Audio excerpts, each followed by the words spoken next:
안녕하세요. 기능의학 의사 김원장입니다. 식이요법과 운동을 정말 열심히 했는데 콜레스테롤 수치가 그대로이거나 또는 오히려 콜레스테롤 수치가 더 올라가는 사람들이 있습니다. 특히 제가 영상에서 소개해드린 그 거저먹기 식이요법과 그 존투 운동을 했는데도 콜레스테롤이 여전히 높은 사람들이 있습니다. 제 환자 중에서도 제가 알려드린 그 식이요 운동을 했는데 여전히 콜레스테롤이 높은 사람들이 있습니다. 그래서 특히 이제 작은 LDL 콜레스테롤 수치도 올라가는 경우가 있습니다. 이러한 원인 중에 중요한 6가지가 있습니다. 오늘 영상에서는 이 6가지 내용에 대해서 자세히 한번 살펴보도록 하겠습니다. 자, 6가지 이유에 대해서 알아볼 건데요. 그첫 번째, 식이와 운동을 해도 콜레스테롤 수치가 높은 이유 첫 번째는 어, 여러 가지가 있을 수 있는데 그 중에서 제가 가장 유념하게 관심을 갖고 살펴보는 분야가 바로 유전입니다. 그래서 유전적으로 이제 태어날 때부터 이제 불리하게 태어나신 분들이 있거든요. 그래서 유전자 요소 중에서 콜레스테롤, LDL 콜레스테롤이 자꾸 올라가고 그리고 혈전이 잘 생기고 또는 작은 LDL 콜레스테롤이 높아지는 그런 원인이 유전적으로 있는 분들이 은근히 좀 많이 있습니다. 뭐 가족성 고콜레스테롤 혈증이라고 해서 진단 기준이 있습니다. 그래서 초기 어린 나이, 젊은 나이에 본인 또는 가족이 55세 이전에 관상동맥 질환이 생기는 경우에 유전적인 것을 의심해 볼 수가 있고요. LDL 수치가 이제 190 이상인 경우에도 의심해 볼 수 있습니다. 그리고 황색종이라고 해서 그 아킬레스건 그 종아리 하단 부위에 거기 이제 비대가 있거나 아니면 이제 눈 있잖아요. 눈. 그 안아 주변에 노란 지방종이 끼어 있는 그런 형태가 바로 황색종인데 그게 이제 있는 경우에 의심해 볼 수 있고요. 가족 중에 이제 부모나 자녀 중에서 이제 콜레스테롤이 유난히 높은 분들이 많이 있는 경우. 그리고 유전자 검사에서는 LDL 콜레스테롤의 그 수용체, 아포비 단백질, 그다음에 PCSK9 이런 유전자 변이가 있어서 이런 것들을 확인해 보면은 알 수가 있습니다. 예. 근데 이제 이런 이제 유전자 검사는 이제 흔하게 이제 할 수 있는 검사는 아닙니다. 그중에서 이제 간단히 검사를 통해서 유전적인 것을 의심해 보는 거는 저는 리포프로테인 A, 이 LPA가 이제 유전적인 성향을 띈다고 되어 있거든요. 특히 이 4명 중에 1명, 뭐 5명 중에 1명은 이 리포프로테인 A가 높은 사람이 있습니다. 그래서 여기까지는 LDL하고 똑같은 구조인데 여기 아포스몰 A라고 하는 특이한 단백질이 더 붙어 있는 약간 좀 변형된 LDL 콜레스테롤인데요. 요게 이제 어렸을 때는 지혈을 잘 시켜서 생존에 유리하지만 이제 수명이 늘어나면서 나이가 들면서 이게 혈전을 잘 유발하는 그러한 형태로 바뀌기 때문에 나중에 이제 나이 들어서 이 수치가 높은 분은 이제 관상동맥 질환이나 뇌졸중 같은 게 아주 잘 생깁니다. 그래서 콜레스테롤 검사를 할 때 꼭 한번 이 리포프로테인 A 수치도 한번 검사를 해보는 것이 좋겠습니다. 실제로 이제 저희 병원 환자 중에 50대 초반에 심장에 그 혈관이 하나가 막혀가지고 스텐트 시술을 받으신 분이 오셨어요. 그래서 이분 같은 경우에는 생활 습관도 좋은 편이고 술이나 담배 이런 거 전혀 하지 않는 분인데 아주 젊은 나이에 스텐트를 이렇게 시술을 받으셨습니다. 부모님도 이제 협심증이 있는 상태였고 형제들도 이제 고지혈증이 다 있는 그런 상태였습니다. 그래서 가족력이 의심이 되는 그런 환자 케이스였습니다. 그래서 혈액 검사 결과를 봤더니 뭐 약을 먹고 있어가지고 콜레스테롤은 뭐 나쁘진 않았는데요. 문제는 이 리포프로테인 A, LPA가 190으로 엄청 높은 상태였습니다. 이게 기준이 30이거든요. 그래서 이렇게 강력하게 혈전을 유발시키는 변형된 LDL 이런 수치가 너무 높은 경우에는 이제 관상동맥 질환이나 뇌졸중 위험이 있습니다. 그래서 190이 흔한 건 아닙니다. 그래서 한 뭐 50 내외로 나오는 경우가 많은데 이렇게 LPA가 높은 경우에는 관상동맥이 아주 잘 협착이 될 수 있기 때문에 뭐 나이나 뭐 성별 이런 거에 상관없이 가장 강력한 그 혈관 질환, 동맥경화를 유발하는 요인이 바로 리포프로테인 A라는 것을 알고 계시고요. 요거를 이제 콜레스테롤 그 고지혈증이 높은 분은 요걸 꼭 확인을 해 보시는 게 좋겠습니다. 요것이 바로 그 유전적인 영향을 나타내는 주요 지표가 되겠습니다.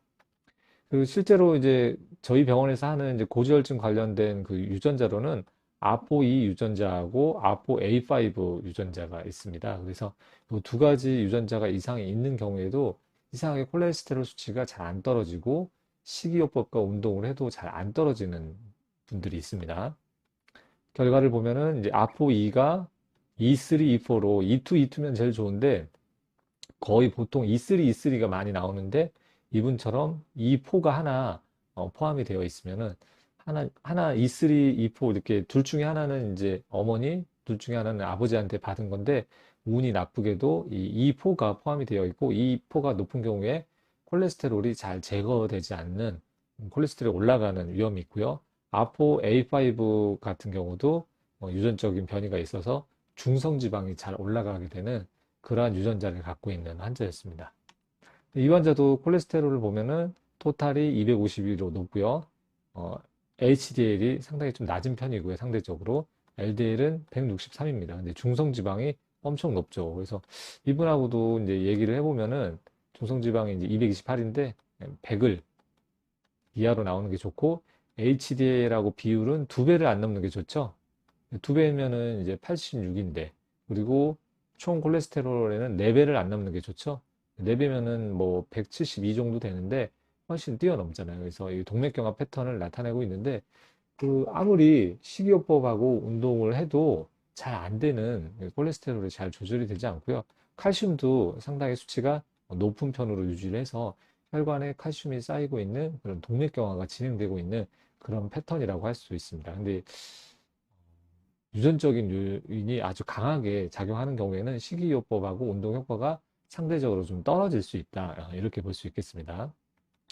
그래서 이제 LDL 사이즈, 이제 콜레스테롤이 높으신 분은 요거 LDL 사이즈 검사, 스몰 댄스 LDL 검사를 꼭 해보시라고 추천드렸었잖아요. 수치가 빨간색 부분이 작은 LDL인데 이 작은 LDL이 안 좋은 거잖아요. 이 작은 LDL 수치가 엄청 높습니다. 예. 이렇게 높게 나오는 게뭐 기타 요인도 있겠지만 이런 경우, 이 환자의 경우에는 유전적인 요인이 아주 강하게 작용하는 그런 상태다 이렇게 할 수 있겠습니다. 그래서 가족력이 있다면 꼭 그 식이요법과 운동 후에도 잘 해결이 안 되는 이런 가족력이 의심된다면은 그 간단한 유전자 검사하고 리포프로테인 A를 검사해 보는 것을 추천드리겠습니다. 그리고 고지혈증에 이제 유전적인 문제가 있으면은 참 이런 경우에 치료가 좀 어렵고 좀 답답한 경우가 많은데요. 일단 그래도 식이와 운동을 철저히 해주는 것이 중요합니다. 예, 이게 이제 유전자 발현에도 영향을 주고요.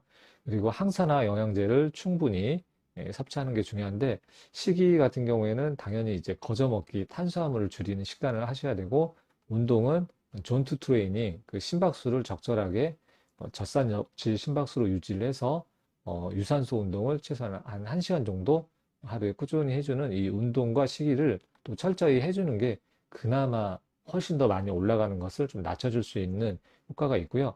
항산화 영양제 중에서는 뭐 비타민 A, D, K2, DK2는 꼭 드시고 그리고 B군은 B1부터 B12까지 그리고 비타민 C는 이제 메가도즈를 하는 것을 추천드리고요. 그리고 코큐텐, 그리고 아연, 셀레늄, 마그네슘 이런 다양한 항산화 영양제를 충분히 섭취를 하는 것을 추천드립니다. 그리고 당연히 뭐 음주, 흡연 이런 건 당연히 하면 안 되겠죠. 그리고 콜티졸도 그 스트레스에 더 취약할 수 있기 때문에 스트레스 호르몬인 콜티졸을 낮추는 거에 초점을 잘 맞춰야겠습니다. 그리고 중금속 관리도 좀 필요해 보이고요. 근데 이런 거를 했는데도 아까처럼 이렇게 빨간 작은 LDL 수치가 많이 높다면은 높을 수가 있거든요. 그런 경우에는 저는 부작용이 없는 분이라면은 스타틴하고 코큐텐을 어느 정도 저 빨간색 영역을 없애주는 농도를 찾아가지고 섭취하는 것을 추천해 드리고요. 그래서 이런 경우에는 저도 부득이하게 스타틴 고지혈증 약을 처방하고 있습니다. 그리고 이제 LDL 콜레스테롤을 제거해주는 이제 주사 치료가 있거든요. 그래서 주사 이게 스타틴 약 부작용이 부담스러운 경우에는 그 주사를 1년에 한두 번 맞는 주사 치료제가 있으니까 그걸로 대체해서 치료를 하고 있기도 합니다. 그래서 경제적인 여유가 좀 되시는 분은 스타틴 대신 이 주사 치료를 한번 고려해 보는 것도 좋은 선택이 될 수 있겠습니다. 두 번째, 식이운동에도 콜레스테롤이 높은 이유 두 번째 같은 경우에는 식단의 함정이 있습니다. 그래서 식단에 의해서 생기는 고지혈증이 있을 수 있거든요. 대표적으로 이제 저탄고지를 하거나 또는 간헐적 단식을 해서 생기는 그 과민 반응자들이 있거든요. 림메스 하이퍼 리스판더라고 해가지고 이런 경우에도 고지혈증이 일시적으로 또 올라갈 수 있고 식단을 조금 조정을 하면은 원래대로 해결될 수 있기 때문에 혹시 식단에 문제가 있지는 않는지 물론 이제 탄수화물을 너무 많이 먹는 분들 같은 경우에도 콜레스테롤이 많이 올라갈 수 있지만 어떤 특정 유전자를 갖고 있는 사람은 탄수화물을 너무 적게 먹어도 콜레스테롤이 올라가는 그런 몸 상태가 될 수 있기 때문에 그런 사람인지 아닌지 확인할 필요가 있습니다. 요거에 대한 해결책은 식단을 이제 원래 정도 식단으로 유지하고 공복 시간도 너무 길지 않게끔 관리를 하면은 충분히 쉽게 해결이 될 수 있습니다. 그래서 식단을 바꾸고 공복 시간도 좀 줄이고 해서 콜레스테롤을 변화시켰던 환자가 있는데, 간헐적 단식 및 이런 다이어트 모드로 식단을 하고 있는 분이 이렇게 콜레스테롤이 높게 나왔는데, 공복 시간도 조금 줄이고 음식도 탄수화물도 적당히 섭취를 하니까 300에서 302에서 230으로 줄고요. 그리고 HDL은 87에서 82, 그리고 LDL이 209에서 138, 그리고 중성지방도 46으로 이렇게 올라갑니다. 그래서 무슨 고지혈증 약을 먹어서 치료한 게 아니라 식단만 조정했을 경우에도 이런 효과를 볼 수 있기 때문에 계속 이런 운동이나 식이를 잘못하는 경우에도 이렇게 올라갈 수 있다는 거 이것도 알아두시면 좋을 것 같습니다. 그리고 이제 세 번째 이유를 알아보면은 갑상선 기능이 떨어져 있는 경우에도 운동 시기와 상관없이 콜레스테롤이 올라갈 수 있습니다. 갑상선 기능 저하가 떨어지면 특히 TSH 여기 조금만 높아져도 갑상선 자극 호르몬이 올라가게 되면은 LDL 수용체가 감소하게 되고 그에 따라서 LDL 콜레스테롤 수치가 올라가게 됩니다. 무증상 갑상선 기능 저하증에서도 콜레스테롤이 올라갈 수 있기 때문에 특히 이제 폐경기 여성에서 흔하게 나타날 수 있습니다. 그래서 고지혈증이 있다면은 혹시 운동이나 식이를 해도 잘 안 떨어진다면은 갑상선 기능에 이상이 있는지 없는지 확인해 볼 필요가 있습니다. 그래서 우리나라는 그 만성 갑상선염으로 갑상선 기능 저하가 있는 분들이 상당히 많기 때문에 그분들이 이제 콜레스테롤이 올라가 있는지 꼭 확인해 보는 것이 좋겠고 콜레스테롤이 이상하게 높다면은 갑상선 기능도 꼭 확인해 보는 것이 좋습니다.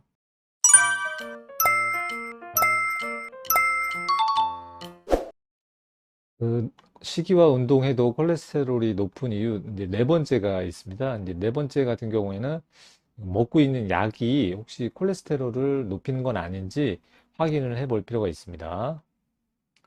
대표적으로 이제 콜레스테롤을 올리는 약물들이 있는데 생각보다 우리가 흔하게 먹고 있는 약들이 해당이 될 수 있습니다. 네, 대표적으로 첫 번째는 스테로이드인데요. 스테로이드를 먹는 경우에 콜레스테롤이 올라갈 수 있고 이게 이제 혈당도 올라갈 수 있습니다. 스테로이드는. 그리고 혈압도 올라갈 수 있고, 체중이 엄청나게 늘 수 있는데, 콜레스테롤도 많이 올라갈 수 있고요. 또 이제 흔하게 쓰는 이제 자가 면역 질환이나 이제 알러지 질환에 사용할 수 있는 사이클로스포린이라고 하는 사이폴엔이라고 하는 그 상품명이 있거든요. 그거를 복용하는 경우에도 콜레스테롤이 올라갈 수 있는 걸로 되어 있습니다. 그리고 이제 여드름 치료제로 이제 남자분이 여드름이 심한 남자나 여자 성인들 같은 경우에는 그 이소트레티논이라고 하는 성분을 며칠에 한 번씩 먹으면서 여드름 관리를 하는데 이것도 콜레스테롤을 올릴 수 있는 성분입니다. 그리고 이제 베타 차단제, 뭐 심장을 천천히 뛰게 하는 약 중에 혈압이나 이제 심장 맥박수를 조절하기 위해서 먹는 약 중에 콜레스테롤 올릴 수 있는 약이 있고요. 또 이뇨제, 하이드로클로로사이드라고 하는 그 혈압약에 포함이 되어 있을 수 있습니다. 그래서 어, 그 소변을 잘 보게 해서 혈압을 조절하는 약인데 이 성분이 또 콜레스테롤을 올릴 수 있기 때문에 콜레스테롤이 올라가는 경우에 특히 혈압약에 이런 성분이 들어있는지 확인해 보실 필요가 있고요. 이 단일 제제로 처방하는 약이 아니라 이게 복합 제제로 포함이 되어 있고 그래서 달크로지정도 여기에 포함이 되기 때문에 그런 약들이 혹시 들어있으면은 이것 때문에도 올라갈 수 있기 때문에 지나치게 콜레스테롤이 높은 경우에는 이런 약을 좀 변경하는 것도 방법이 되겠습니다. 에스트로겐 차단제, 타목시펜, 특히 유방암 수술하고 나서 호르몬 억제를 하기 위해서 이제 드시는 경우에 요 약이 이제 콜레스테롤을 올릴 수 있고요. 경구 피임약, 그리고 통풍, 페브릭전과 같은 그 페북소스타트 이 성분이 콜레스테롤을 올릴 수 있습니다. 그래서 통풍 약 때문에도 올라갈 수 있는데 통풍이 생기는 분은 그 식이 패턴이 안 좋은 경우가 많습니다. 그 식이에 의해서도 올라갈 수 있지만 그걸 충분히 했는데도 잘 안 떨어지는 경우에는 혹시 내가 먹고 있는 통풍 약 때문에 그런지 한번 체크를 해볼 필요가 있겠습니다. 그리고 이제 콜레스테롤, 식이와 운동에도 높은 이유는 다섯 번째가 있는데 다섯 번째는 바로 폐경과 호르몬 변화입니다. 그래서 폐경이 되게 되면은 어, LDL 수용체가 감소합니다. 그래서 LDL 수용체에 LDL 콜레스테롤이 붙어야지 혈액 속에 있는 콜레스테롤, LDL 콜레스테롤이 감소가 되는데 이 수용체 자체가 적어지게 돼 에스트로겐이 줄어들게 되면은 수용체 개수가 줄어들기 때문에 LDL 콜레스테롤 제거가 감소하게 됩니다. 그리고 콜레스테롤 합성 효소를 어, 에스트로겐이 좀 억제하는 효과가 있는데 그 효과가 떨어짐으로써 콜레스테롤 합성 자체도 활성화되면서 콜레스테롤 수치가 이제 올라갑니다. 그래서 이제 이런 경우에도 식이와 운동을 해도 호르몬 변화가 워낙 강력하게 작용하기 때문에 콜레스테롤이 올라갈 수 있습니다. 실제로 이제 폐경 전 한 두 달 전부터 뭐 두 달 전이니까 이제 생리를 하고 있지만 만 51세 를 기준으로 한다면은 이제 만 49세부터 콜레스테롤이 조금씩 이렇게 올라가는 것을 알 수 있겠습니다. 그리고 이제 폐경 그룹하고 폐경하지 않은 그룹하고의 LDL 수치를 보아도 이렇게 차이가 있고요. HDL은 오히려 이렇게 떨어지는 것을 알 수 있습니다. 그래서 폐경 자체가 혈관 건강에는 좀 안 좋은 그런 이제 위험 요인이 되겠습니다. 그래서 이제 폐경은 이게 병인가? 이게 병은 아니잖아요. 이제 몸이 이렇게 변하는 거고, 어떠한 알로스테시스, 특정한 상태로 몸이 이렇게 변하는 거지, 이거 자체가 병은 아니기 때문에, 어떻게 보면 약간 그 폐경 이전에 고지혈증 기준 수치보다 폐경 후에는 조금 수치가 좀 변동이 있어야 되는 건 아닌가, 그렇게 생각이 됩니다. 여섯 번째, 마지막으로 이제 식이 운동해도 콜레스테롤이 높은 이유. 여섯 번째는, 이제 기능의학적으로 이제 관심을 갖고 있는 분야가 바로 중금속입니다. 그래서 중금속이 체내에 쌓여 있는 경우에 콜레스테롤이 올라갈 수 있습니다. 그래서 콜레스테롤을 올리는 중금속에는 납, 카드뮴, 비소, 수은 등 이런 것들이 이런 기전을 통해 가지고 콜레스테롤을 올릴 수 있습니다. 그래서 뭐 이런 중금속도 해당이 되지만 이제 환경 독소 같은 것도 있을 수 있습니다. 근데 대부분 우리가 먹는 음식을 통해서 들어올 수가 있거든요. 그래서 납이나 뭐 수은, 비소, 카드뮴 대부분 이제 수산물하고 관련이 있고 바다가 그만큼 오염되어 있어서 그렇습니다. 특히 이제 축산물보다는 소고기, 돼지고기, 닭고기 이런 걸 잘 안 드시고 이런 해산물 위주로 단백질을 섭취하는 경우에는 요런 게 많이 축적이 될 수 있고, 최근에 제가 이제 관심을 갖고 있는 이제 중금속 노출 원인으로는 이제 카드뮴이 자주 뜨더라고요. 그래서 이런 경우에는 그릇하고도 좀 연관이 있을 수 있습니다. 그래서 생각보다 중금속이 몸에 만성적으로 저농도로 계속 축적되는 그런 분들이 많이 있습니다. 그런 경우에 콜레스테롤이 올라갈 수 있고 또 이 중금속 자체가 활성산소로 작용을 하고 혈관벽에 염증을 일으키는 근본 원인 중에 하나가 될 수 있기 때문에 혹시라도 콜레스테롤이 잘 안 떨어지는 경우에는 이런 중금속 검사를 해서 확인을 해보는 것을 꼭 추천드리겠습니다.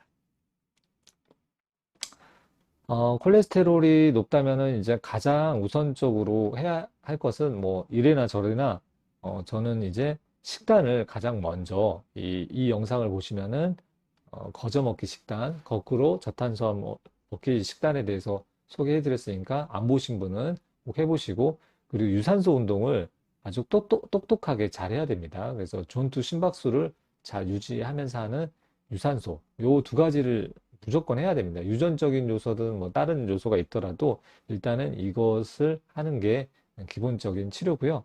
약이나 다른 추가적인 처방은 그 다음 문제입니다. 그래서 콜레스테롤 높으신 분은 이 두 가지 영상을 보시고 꼭 먼저 시도를 해보시고요. 그래도 안 된다면 앞에 관련된 검사들을 해보시면 되겠습니다. 요약을 하자면은 이제 식이와 운동을 충분히 했는데도 콜레스테롤이 높다면은 가까운 기능의학병원에 가셔가지고 유전적인 요소가 있는지, 아까 리포프로테인 A 있었죠?